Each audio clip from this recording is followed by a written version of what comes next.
শরীয়তপুরে চলছে আহমের বিশেষ টিকাদান কর্মসূচি। সেখান থেকে যোগ দিচ্ছেন শুরুতেই এস.এম. শাকিল। শাকিল, টিকা কার্যক্রমে অভিভাবকদের সাড়া কেমন দেখছেন, সার্বিক চিত্র জানাবেন।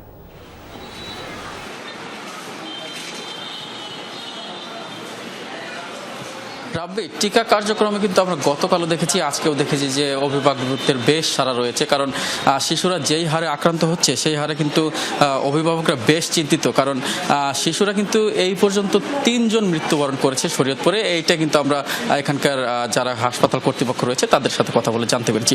সবচেয়ে বেশি প্রকোপ ধারণ করেছে হচ্ছে জাজিরা উপজেলায়, যেখানে কিন্তু একটি বিশেষ কেন্দ্র করা হয়েছে এবং সেই বিশেষ কেন্দ্রেই কিন্তু আজকে টিকাদান কর্মসূচি চলছে। গতকালকে কিন্তু 175 জনকে টিকা দেওয়া হয়েছে সেখানে আমরা, এবং এছাড়াও কিন্তু প্রত্যেকটি স্বাস্থ্য কেন্দ্র যেগুলো রয়েছে সেগুলো কিন্তু টিকা প্রদান করা হচ্ছে, এমনটা কিন্তু এখানে আমরা দেখতে পেয়েছি। তবে যারা এখানকার সিভিল সার্জন অফিস কর্তৃপক্ষ থেকে আমরা জানতে পেরেছি যে এই পর্যন্ত শরীয়তপুরে কিন্তু 88 জন শিশু এবং যারা বয়স্ক তারাও কিন্তু এই হামে আক্রান্ত হয়েছেন, এবং যার ফলে কিন্তু এখানে যে আইসোলেশন যে বেড রয়েছে সদর হাসপাতালে সেখানে কিন্তু আমরা দেখতে পেয়েছি যে এখনো কিন্তু সেখানে তাদেরকে ওইভাবে কিন্তু চিকিৎসা দেওয়া হচ্ছে, এবং কিছুক্ষণ পরপরই নার্স এবং যারা ডাক্তার রয়েছেন তারাও কিন্তু এসে সেবা দেওয়ার চেষ্টা করছেন।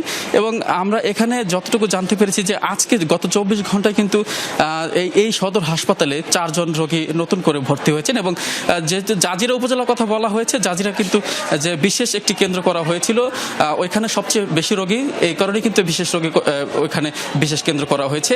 শরীয়তপুর জেলায় 88 রোগীর মধ্যে কিন্তু 39 জন রোগী কিন্তু জাজিরা উপজেলা, এবং যেই 2 জন শিশু মারা গিয়েছিল সেটাও কিন্তু সেই জাজিরা উপজেলা, যার কারণে কিন্তু বিশেষ গুরুত্ব বিবেচনা কিন্তু সেখানে বিশেষ কেন্দ্র করা হয়েছে, এমনটা কিন্তু আমরা দেখেছি। রাব্বি।